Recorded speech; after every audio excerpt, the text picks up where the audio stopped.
Now students, dihybrid cross. Dihybrid cross in which we make a cross by taking two contrasting traits. Isn't it? So two contrasting traits, out of that one is shape of the seed.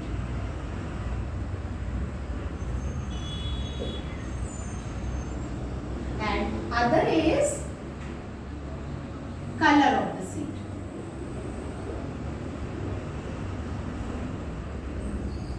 So dear students, we already discussed the shape of the seed, that is the round and wrinkled.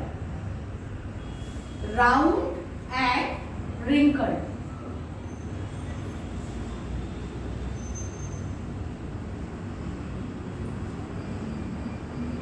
Round is dominant character if shape of the seed is completely round, that means it is full of reserve food material. Okay, so that is why it is dominant character which will be expressive in F1 generation. And wrinkled means the very constricted seed which is not full of more reserve food material. So such type of seed is a wrinkled seed, and this character is considered as a recessive character. Another character, color of the seed. Always remember, in color of the seed, yellow and green are the colors. Yellow is dominant and green is recessive character. That means yellow is represented by the capital YY, green is represented by small yy. In a monohybrid cross, I already explained, always use the same alphabet. Only the difference is that dominant characters are expressed by capital letters, but the recessive trait is expressed by the small letters. So yellow is dominant, green is recessive, so it is represented by small yy. Similarly, shape of the seed also we consider, that is round and wrinkled. Round is a dominant character represented by capital RR. Wrinkled is a recessive character represented by small rr. Okay, don't get confused with it. So now I am explaining it.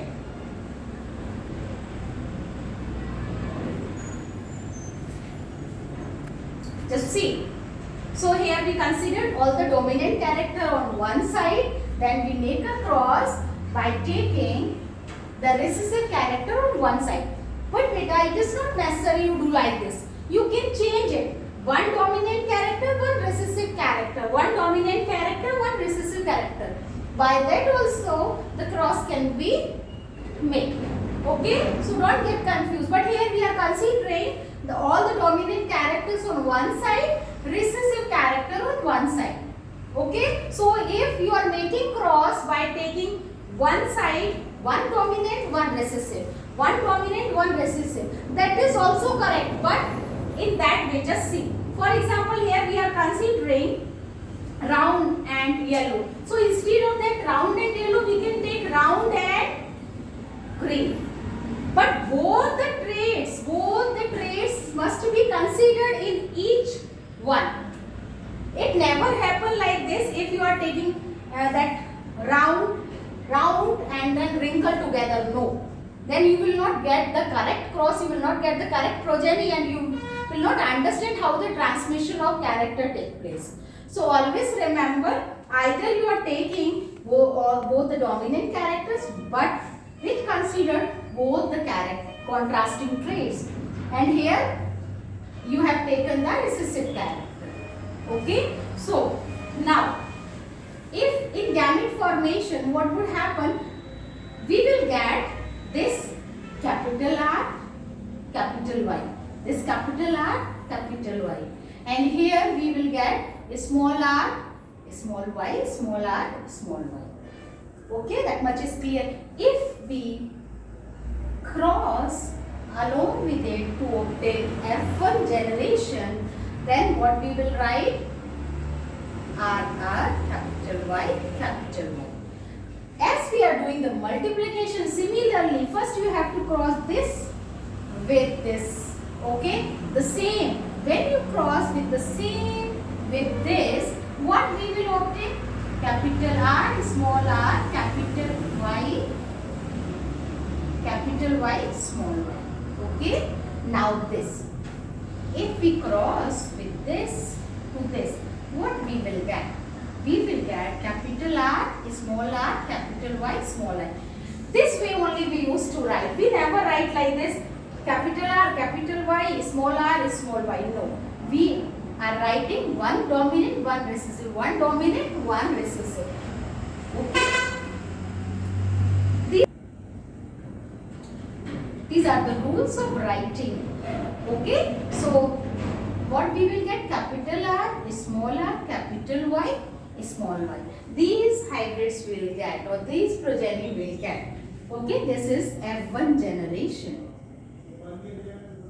So, F1 generation, what we learned, in which dominant character are expressive, recessive characters are hidden. So, all are here because one dominant R is there, one dominant Y is there. So, it is round and yellow. Here also the same, round yellow. Here also round yellow. The last one, round yellow. Okay. Then next step, what we will do? We have to take 2 and make a cross between them. Then we will get the F2 progeny. So, we are doing the self cross. Means on self, both are similar, no? Then what gametes we will get? Just see it. We will get capital R, capital Y, then capital R, small y, then this R with this capital Y, small r, capital Y, then last is small r, small y. This way we have to get the gametes. Same here, this capital R, capital Y. Okay, so we'll get this one, no? Capital R, capital Y. This capital R with this Y, capital R, small y. Then this R with this Y we will get, what we will get? Small r, capital Y. When we combine with this small r, small y, what we will get? Small r, small y. So, we already got 4 gametes each side. Okay, then we have to make the Punnett square. In that we have to make the 16 boxes.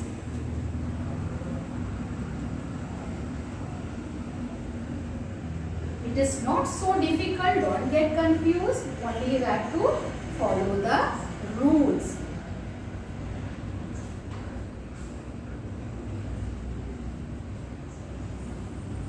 Okay, we have to make the 16 boxes.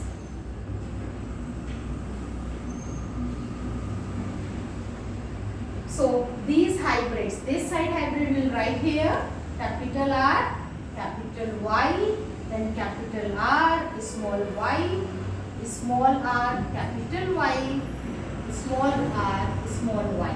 Similarly, here we will write capital R, capital Y, capital R, small y, small r, capital Y, then last is small r, small y. Then what we will get? When we combine with this capital R, capital Y. So, capital R, capital Y. What is that? That is round and yellow.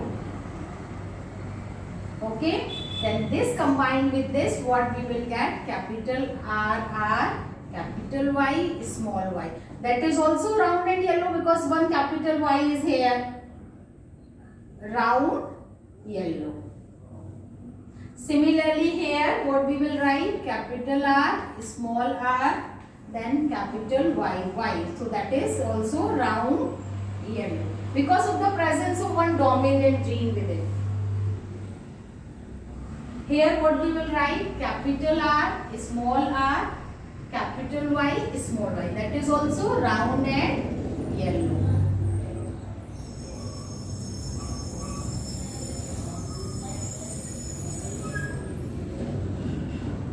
Now see here also what we will get, capital, when we combine with this capital RR, capital Y, small y. Similarly round yellow, when we combine this capital R, small y, and small y we represent green, so it is round and green. Okay, now when we combine with this capital R, small r, capital Y, small y, that is also round yellow. When this combined with this capital R, small y, small y, both the small y's are there. Just see it. So what we will write? Round and green. Okay. Now here, what we will write when is combined with capital R? So round yellow,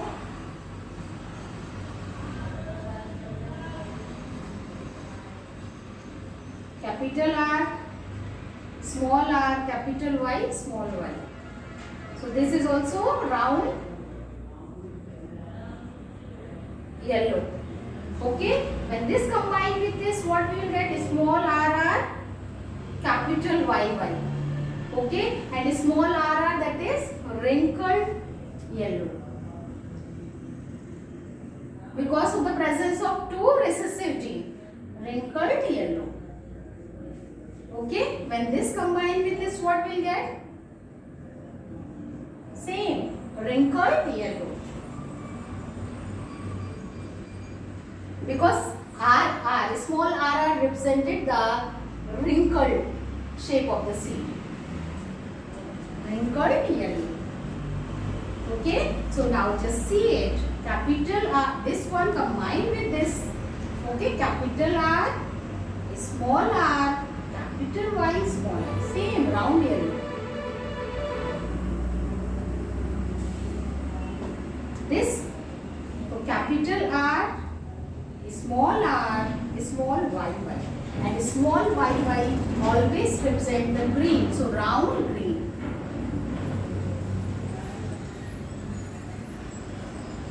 Now this with this, RR, capital Y, small y, and small r is a wrinkled yellow.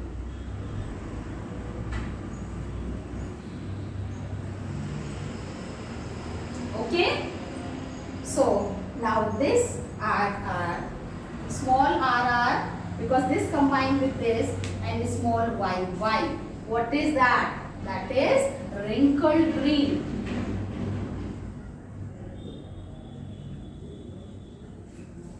Okay, so what we have to find? We have to find wrinkled yellow, round yellow, isn't it? Round green. So round green is also 3. Now just see the phenotypic and genotypic ratio.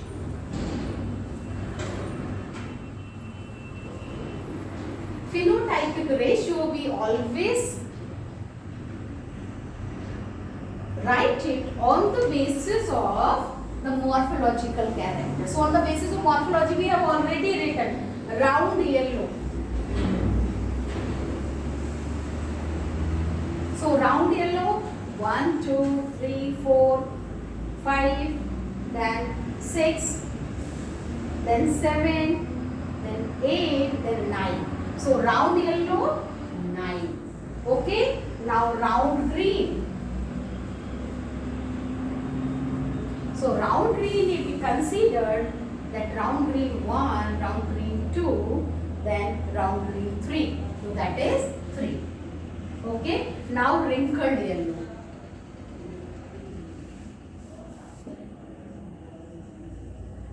Now wrinkled yellow, if we talk about, so first wrinkled yellow, second wrinkled yellow, and third wrinkled yellow. So wrinkled yellow is also 3. but wrinkled green is only 1.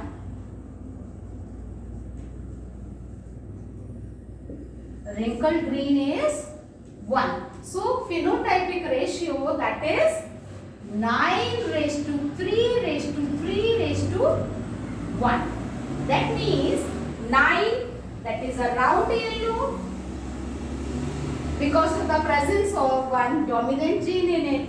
9 is round yellow, 3 is round green, 3 is wrinkled yellow, and 1 is wrinkled green. So this is on the basis of morphological character or phenotypically, and it always remain constant. Either you are taking any other contrasting trait out of 7 contrasting traits. Once again I am telling, contrasting trait which include one dominant and one recessive character. And if we talk about the genotypic ratio, genotypic ratio is on the basis of the presence of genes. Okay, so that ratio is always 1 raised to 2 raised to 1 raised to 2 raised to 4 raised to 2 raised to 1 raised to 2 raised to 1. Now, how we will find out the genotypic ratio? Genotypic ratio on the basis of the genes. So, for example, if we consider this first box, that is capital RR, capital Y1. Just see, out of whole, this only is having both the capital R, both the capital Y. So, we will write it 1. Okay. Now, second, if we considered capital, both the capital R's, one capital Y, one is small y. Just see where these are present. Okay. So, these are there, only this one and this one. So, capital RR, capital YY, that is 2. Okay. So, we already considered these 3 boxes. So, you make a cross little bit and after that you can wrap. So, it is easy to remember. Now, this capital R, small r, capital Y, capital Y. Now, just see how many are there. This one, capital R, small r, and 2 capital Y's. Just see where these are. This one. Okay? No any other is there. So, 2. This one and this one. So, capital RR, capital YY is also 2. Okay? This capital R, small r, capital Y, 2 capital Y's are there. So, just see where these are present. Okay? So, if we considering it, similar ratio we will get. You just see one by one, you check it, will get the same ratio. 1 raised to 2 raised to 1 raised to 2 raised to 4 raised to 2 raised to 1 raised to 2 raised to 1. Okay? Just see it. So, dear children, on the basis of presence of genes, you write one side how many numbers are present here. For example, this capital, this small RRYY is 1. So, is represented the last one. So, similarly, if you write the genes here and write, for example, this is written how many are there, this is only 1. Similarly, this is 2. This way, you have to write the different genes, different progeny you will write on the presence of genes. How many numbers these are present, you write in front, you will get the genotypic ratio. So, dear student, you practice it. Okay, if you are having any problem, just comment it, I will explain it again.